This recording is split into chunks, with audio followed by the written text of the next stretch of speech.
No more tonight, though. You know, there's only so much beer you can drink. Tonight, I'm going to be reviewing Collesi, if that's how you pronounce it. Collesi Ambrata. This fella is, it's a 7.5% beer. Get in. On sale at low-cost beers at the moment for £3 a bottle. And that's good because I did do some research. Oh my God, the arm kills. And even Amazon, who seems to be selling everything cheap as chips, 750ml bottle. And Amazon are selling it at £6 a bottle. This is £3, so a bit cheaper than Amazon.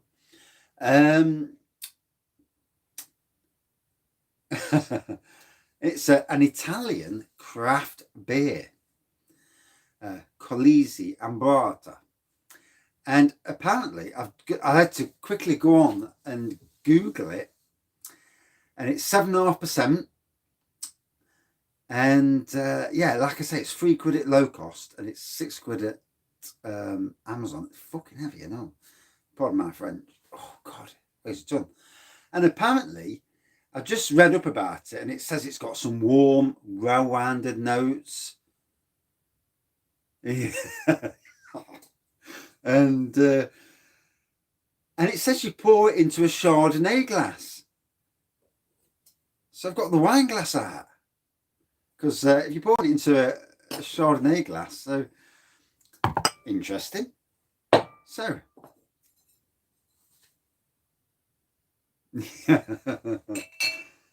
Collesi. So we'll give it a pour. I thought it came. Oh, here we go.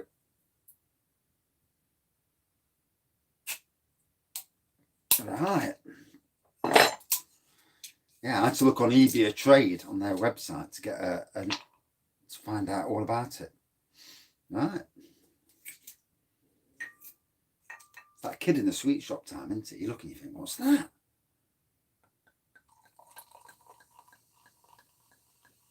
It actually says pour it untilted, but now it's an amber ale.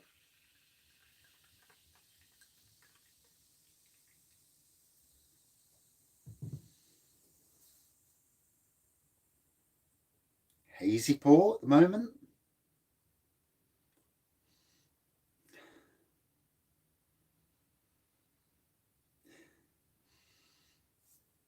It's got an aroma to it. Let's put it that way.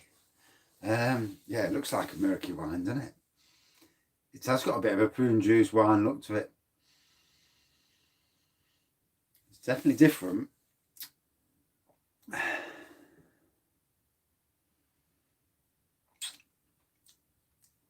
Bloody hell. If I'd have poured myself some prune juice wine and poured that at the side, I'd have said it was the same one. Right. Oh.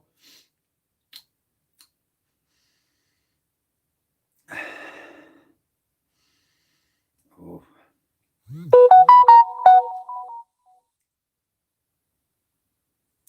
I reckon they have, you know.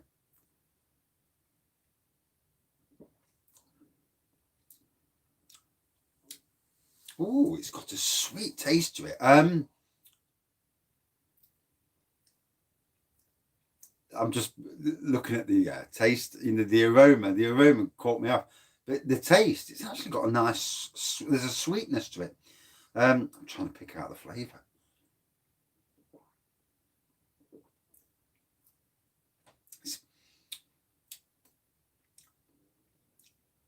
Shit, I know the taste.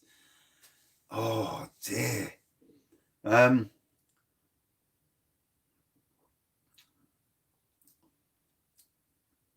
hell. You know when you know what it is because you've drank it before. Yeah, it looks like it does look a bit pure and juicy winey, to be honest. Tastes all right though.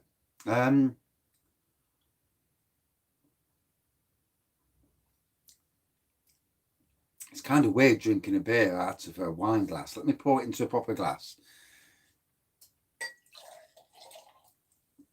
Although I don't think it's going to. I don't think it's going to help the look of it. Right, there we go. So it's in a proper glass now. I can't be done with that wine glass. It just looks too much like prune juice. Wow, the ABV. Whew. That's 7.5%. Definitely goes to your head. So yeah, it looks. It's funny, you know, because on the camera there, it looks really, really brown. But in front of me, with the light, it's got this orangey vibe to it. So can you see that? Can you see now how? Now that's how it looks to me. To you, it looks like that. Isn't that ridiculous? How light can play something up. I mean, that is just balmy, isn't it? So from my side, with the light off, it looks like that. And then on the camera, it looks like that. And I'm thinking, Jesus Christ. So, interesting how light can change the colour of something. You know. To be fair, it's got a nice taste to it. And the strength, wow. It's got like a homebrew vibe where it just, you drink it and you're like, Jesus Christ. Now, I'm not sure if these are slightly out of date. They may well be. I can't see the date on the back. Then again, at the moment, I can't see anything. Yeah. I'm sure I read on the website that they are out of date. Not that it matters with beer anyway. And with good beer, not in the slightest. Yeah, 2018 is not bad. I mean, I went to Lincoln Green Brewery near me, and they had some buttermutch, which is a lovely butterscotch flavoured dark beer. And that was out of date in 2018, and that was this year. And I got it, and you know, because it was out of date, it was actually slightly stronger. And bloody hell, it was like butterscotch. It was like the normal buttermutch, but with a bit of bollocks on it. It really was quite strong and quite nice as well. I enjoyed it. This reminds me of that.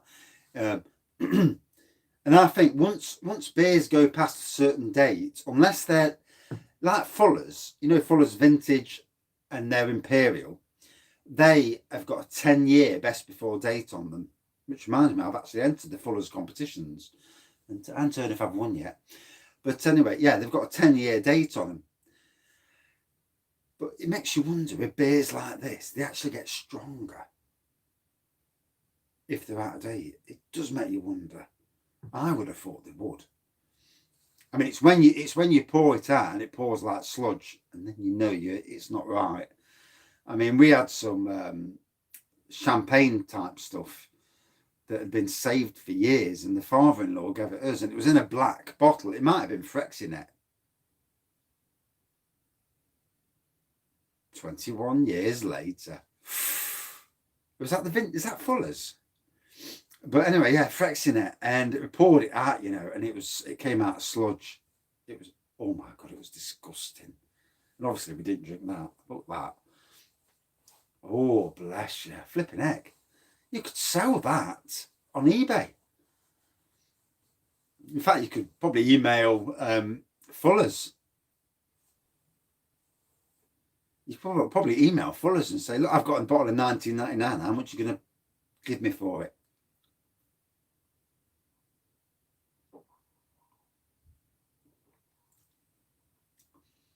Flipping heck. I'm lucky if a bottle lasts a year in my house. Oh, that's a shame, isn't it? Oh.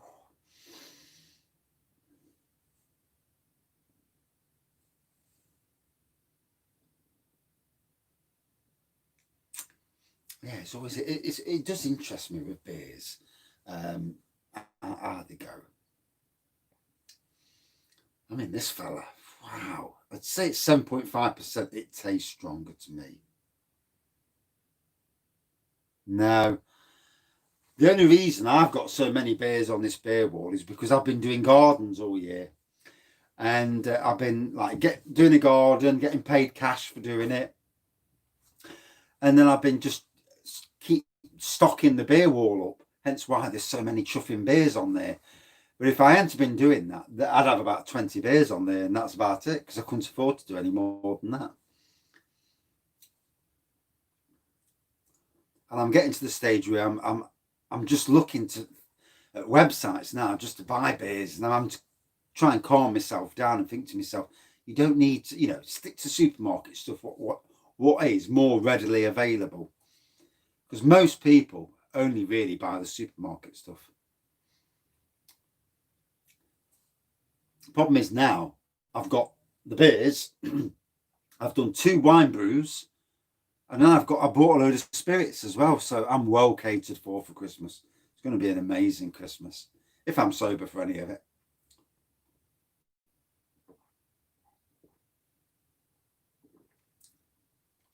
And I'm playing a blinder because I've even bought the wife a load of beer as well. The stuff she drinks. 40 pints. And you get, with the Imperial, Love Brewing's kit, you get, instead of getting 1 sachet of malt like you would normally do, you get 2 sachets of malt. And it's a swine to clean them out. Oh, snake venom for Christmas Day. You're going to be pissed. Fucking hell. Hey, don't drink it too early. God's sakes. Or if you drink it and your wife or your partner's there, drink it with them, a shot each. Then you'll both be pissed and no one will be, any the wiser.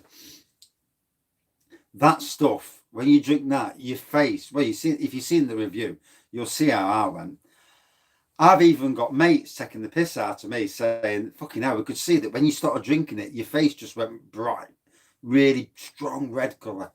Yeah, but to me, it's a great beer to drink with a load of good mates, 1 shot each, and slowly, and, enjoy the moment, because it's all about, well, like most good beers, that, when you pay a certain price for a beer, you want to drink it slowly, try and get all the flavours from it, and enjoy that beer. Rather than just woof and it's gone and like, oh God, what did that taste of? And you don't know. Oh, I can't believe how it looks on the camera and how it looks to me. I mean, it looks like dishwater on the camera. Yeah, it's got a lovely orange glow in this light in here. Shocking. Yes, it will be an experience, especially if you're not used to drinking strong stuff. I'd drink some whiskey or that beforehand.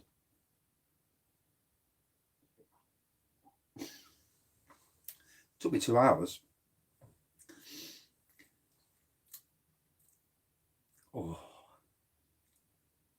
You'll have to let us know, give us your full review. It can be a little harsh. My mate, he drank some and he was like, oh, Jesus Christ. And he did it on camera to me. And when he got home. And it was definitely an experience. I'll do another one at some stage, but 40 quid's a lot to pay for a beer. But hey, if you don't try, you'll never know, will you? I mean, it's like at the moment, every single brewery I'm seeing is putting out Imperial Stouts. I never noticed it last year. This year, they're all doing it. Yeah, that'd be good. That'd be interesting. See how it goes. But yeah, they're all doing Imperial Stouts this year. And I'm sure last year, I was still keeping an eye on what breweries were doing. But this year, it just seems like everybody's doing it. Even me. So, Jesus, this is going to be a long review. I do apologise. Because this bottle was massive.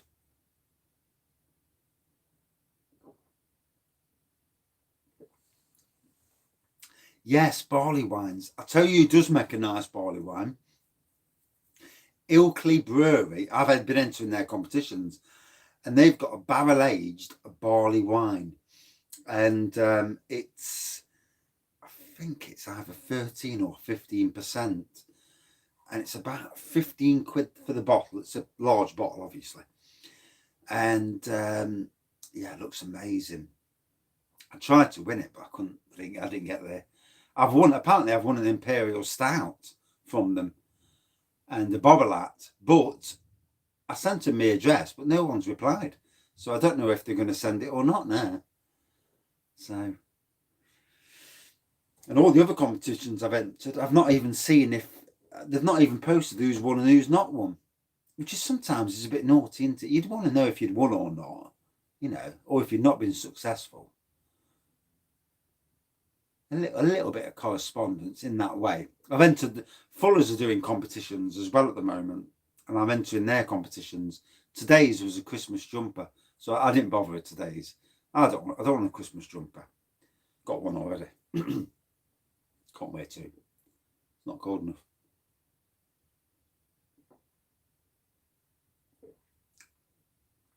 So to say this is 7.5%, and I know what it looks like on that camera, but in front of me, I see a nice orangey, more of an amber colour, like a dark amber, but an amber. On there, it looks brown. So obviously these lights, you know, not good. If I was outside in the daylight, you'd be able to see it more properly. And it's funny because when it was in the glass, it looked proper prune juice effect. And thankfully, it doesn't taste like prune juice. It tastes like a really good, strong beer, and it is strong. Wow. To say it's supposedly 7.5%.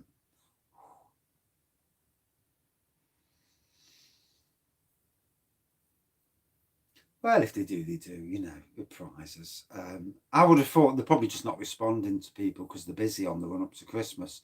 It'd be nice to get the Imperial Stout for Christmas. And if you see a review one day and I've got a Bobbleat on, you'll know it's come. I do like to post when I've entered competitions and I win something, because I think it's good not only for the people who've done the competitions, but it's good to prove the fact that the competitions are real. The only downer these days is, especially on Instagram, if I put bloody Raggy's Beers, my Instagram is obviously Raggy's Beer Reviews, whatever, Spirit Reviews. And if I enter with that, I do wonder sometimes if look and think, well, we're not giving it to him because he's a bloody reviewer. And it will look like with you know, it looks like it's a fixed, you know, to give them the prize. So I do wonder sometimes whether I ought to actually have a personal Instagram for doing just entering competitions. It does make you wonder, doesn't it? You know. But anyway.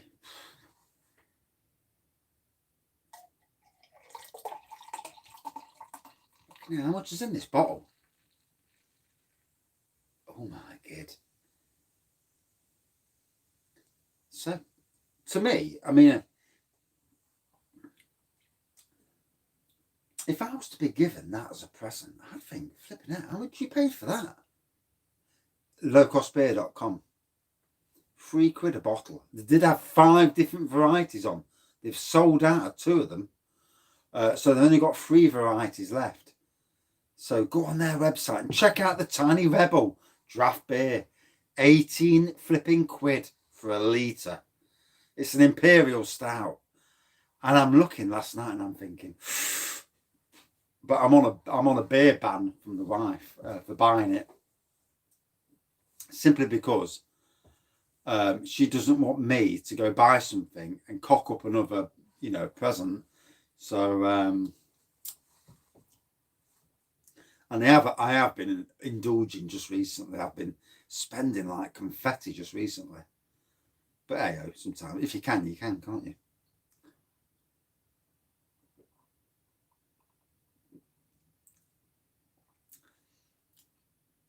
The taste, you know, on your side of things, it doesn't look very appetizing. But on my side of things, obviously an hazy, dark, amber pour.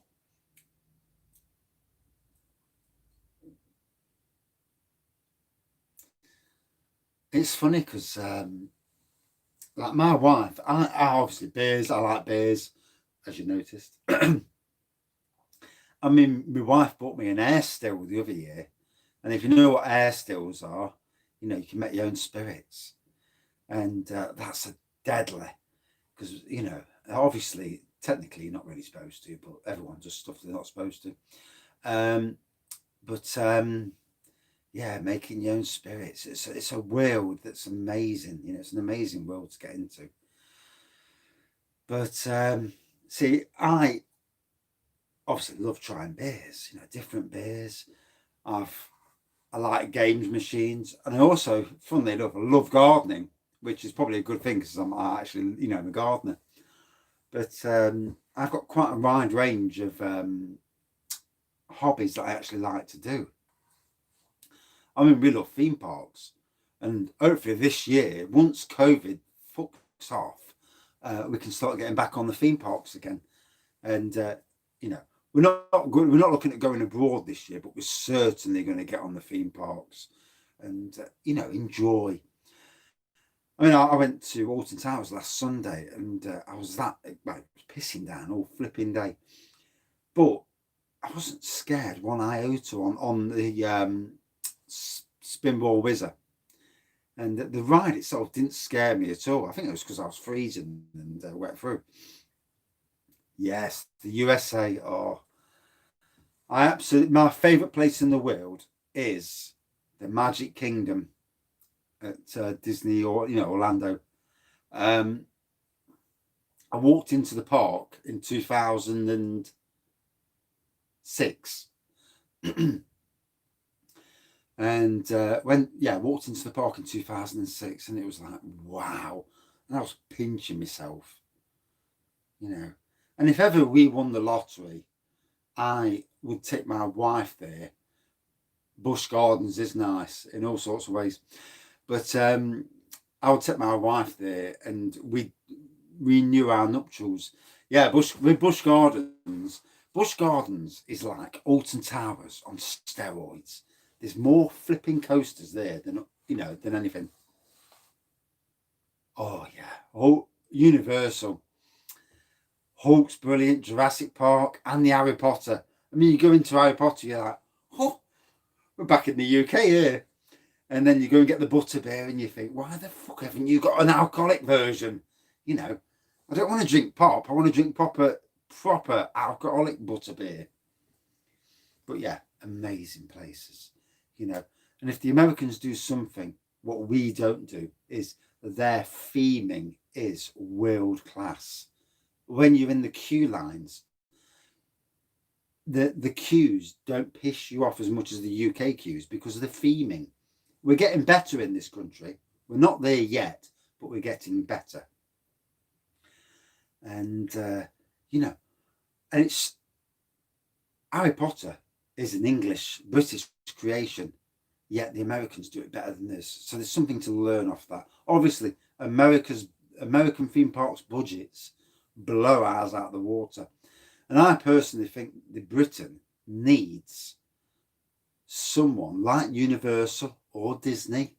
I mean, we're supposed to be getting that Paramount Park in London or Essex or whatever, but I can't see it ever happening. But if we had a Universal or Disney in Britain, I think it could be easily more popular than the Paris version, especially now Brexit's happening, you know. So, better get back to the beer. 24 minutes. Jesus.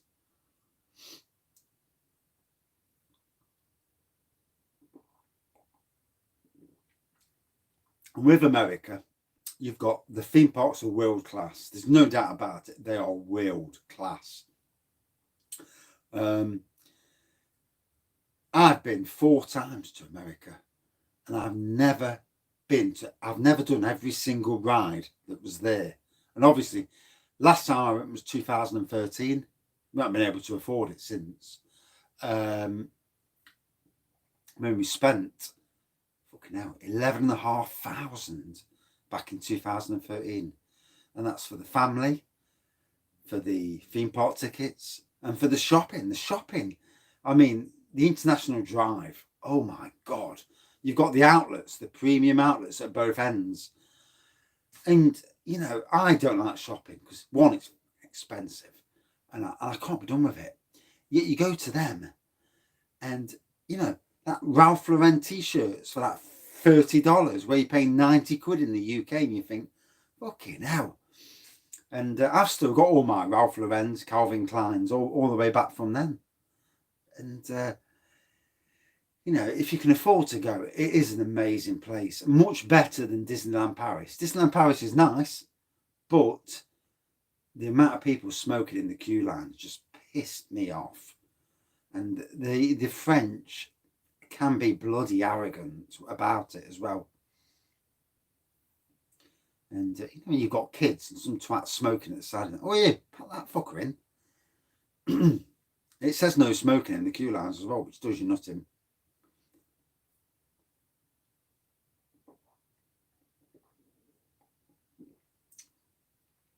Yeah, with Harry Potter and Universal, I went on the Forbidden Journey. That was very good. I need to go on the Escape from Gringotts. And obviously, since I've not been there, there's you know, they're changing it all the time. Now Universal's got its own water park. When it used to be, part of their thing was Wet and Wild, but Wet and Wild was more of a teenager, adult experience rather than a child experience. We went to Aquatica, where you go down the chute, and there's a see-through bit where you can see dolphins. You couldn't see fuck all as you're going down. You're like, fucking hell, get me out of this fucking tube. And I couldn't see any dolphins whatsoever. And too busy hoping I get out the other side. And then you look at Disney's water parks. Wow, Blizzard Beach, Typhoon Lagoon, you know, amazing water parks. And if there's something Britain needs to learn, is do what they do, but do it in a British way. And with temperatures rising, Britain can be more of a place to come for that sort of thing.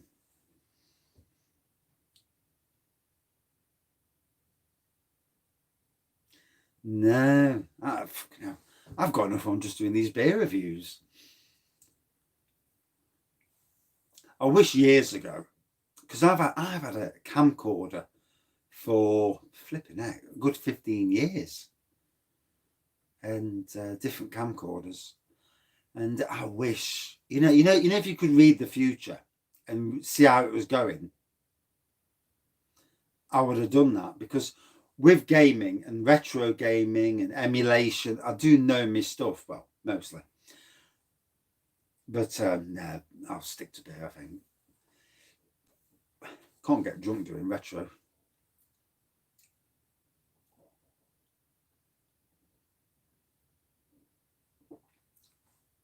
Plus, to be fair, there's only so many hours in a day, isn't there? And I don't want to piss the wife off too much. I mean, I've been down the shed an hour now, and I'll just blame it on you lot and say, the fucker's keeping me talking for an hour. And it's great, yeah. And she'll just like say, yeah. So I can get away with it. And that's where the live reviews are quite funny, really, because you're talking and obviously time goes so quickly. And although I'm absolutely bursting for a piss, definitely. Although tomorrow we've got an hairdresser coming round. Yeah, fuck you, Tier 3. She's okay with it, to be honest. Obviously 2.5 years ago I started doing beer reviews. I seen that the Simon who's called Real Ale, Craft Beer, whatever. And I watched him on TV one day. It came on Central News. And I'm sitting there, and all of a sudden, there's this dude reviewing beers, and I'm thinking, fucking hell, I can talk about beers. So then I started doing beer reviews. There is a thing now, you know, I reckon if they'd have tried to cancel Christmas, the majority of the population would have said, fuck you, we're doing it anyway.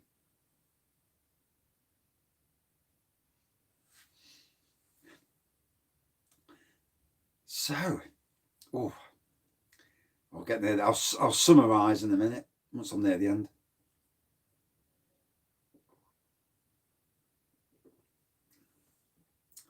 But I've got to say, it's got some right poke to it. It might not look appetising from your side of things. It looks okay from my side. Obviously, it's hazy. And even now, it's looking more orangey on the camera, whereas earlier it was looking very brown, prune juice-like. But it's looking better now. Oh, I'm getting a phone call.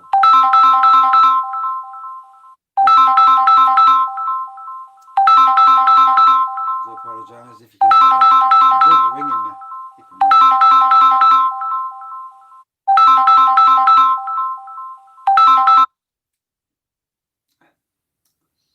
No, it's not the wife. If she rang me during a beer review, there'd be issues. There'd be a bollocking coming out. You just killed my beer review. So, yeah. Sorry, I only answer. I was on toilet or something. You don't tell them too much. So, I mean, the bottle. If you was given that as a present on Christmas Day, and you would never guess that was a £3 beer, would you? Or even a £6 beer. You'd think you were paying quite a bit more. I mean, it looks like a champagne type experience at that size, and the way it is, it looks good.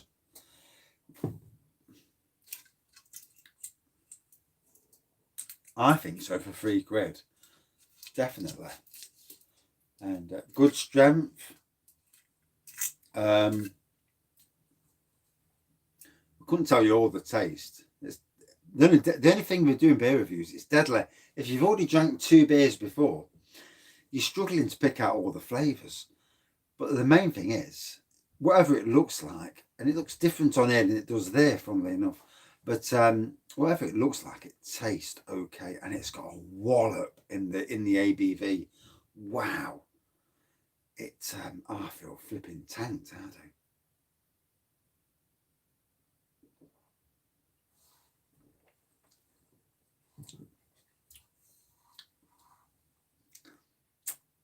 "32 minutes, Jesus Christ." So for me,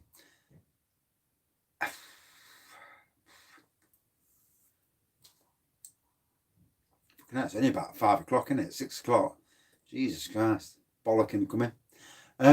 For me, it was a nice amber beer. Yes, it was hazy. Yes, when I poured it into the wine glass, it looked like prune juice wine. Even I was worried. But yeah, it turned out to be a nice, strong 7.5%. Bloody hell.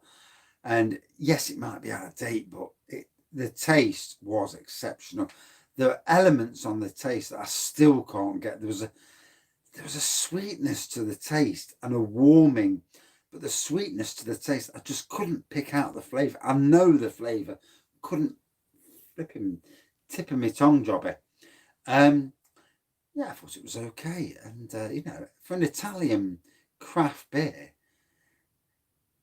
£3. Job's a good one.